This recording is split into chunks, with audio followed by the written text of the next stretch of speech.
welcome to Cyber Chronicles. My name is Brian Stevenson, and I am your host. This week we have an exciting episode ending April. Boy, it's hard to believe it's April already. April 27th, the news. We're going to talk about Microsoft knows password expiration policies are useless. We're going to talk about Docker Hub suffers a major data breach. We're going to talk about 23 million breached accounts using a password that you're not going to believe. And we're going to talk about the blockchain Bandit guessing private keys and what that resulted in. And we're going to talk about a Fort Bragg Army, what happened after they did a cyber test. So stay tuned. This is going to be an exciting episode. Okay, our first story that we're going to talk about is Microsoft. Microsoft now acknowledges that password expiration policies are frankly useless, according to Engadget.com. Microsoft admitted today that password expiration policies are a pointless security measure. Such requirements are an ancient and obsolete mitigation of very low value, the company wrote in a blog post on draft security baseline settings for Windows 10 and Windows Server. Microsoft isn't doing away with password expiration policies across the board, but the blog post makes the company's stance clear. Expiring passwords does little good. And you know, passwords that are more complex, alphanumeric with capital letters and that, are much more effective than making you change your passwords. And what happens when people are forced to change their passwords, and I'm sure a lot of people listening are doing this, is they write it on a piece of paper, they put it on their mouse pad, or they put it on a Post-it on their laptop or desktop. Not very secure, kids. Or they use the same password across the board because they don't want to remember different passwords. So Microsoft finally admitted it. It's an interesting article on Engadget.com. Pick it up. We'll have the link down below. Okay, data breach of the week. Docker Hub suffers a data breach asking users to reset passwords, according to Hacker News. Docker Hub, one of the largest cloud-based libraries of Docker container images, has suffered a data breach after an unknown attacker gained access to the company's single hub database. Docker Hub is an online repository service where users and partners can create, test, store, and distribute Docker container images both publicly and privately. So that was I think that was our largest hack of the week. Let me look at this real quick. And yes, that was the most, I guess, talked about hack of the week. We shouldn't say largest, but the most talked about hacked on the internet last week. And let's move on to our next article. Okay, our next article is, I don't know, I'm amazed and then I'm not.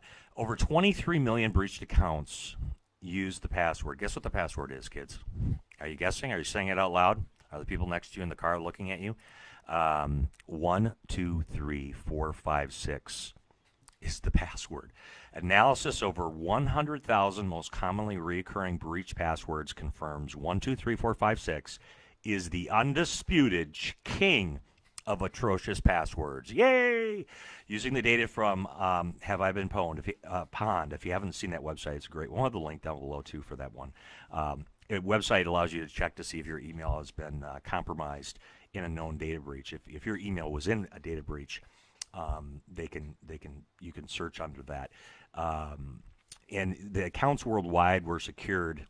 23.2 million users accounts were secured with the password 123456. A close second was 123456. 789. It was used 7.7 million times. And of course, other passwords were QWERTY. This one's ingenious. Password is your password, and then 6 ones. That's the top 5. It just goes to show you that people are still not getting it. That is insane to use your password like that, and you will get compromised at some point if you're using a password that poorly defined. So let's move on to our next article. Okay, our next article is an interesting one. The blockchain Bandit. Last summer, I can speak here, Adrian Bednarek was mulling over a way to steal cryptocurrency.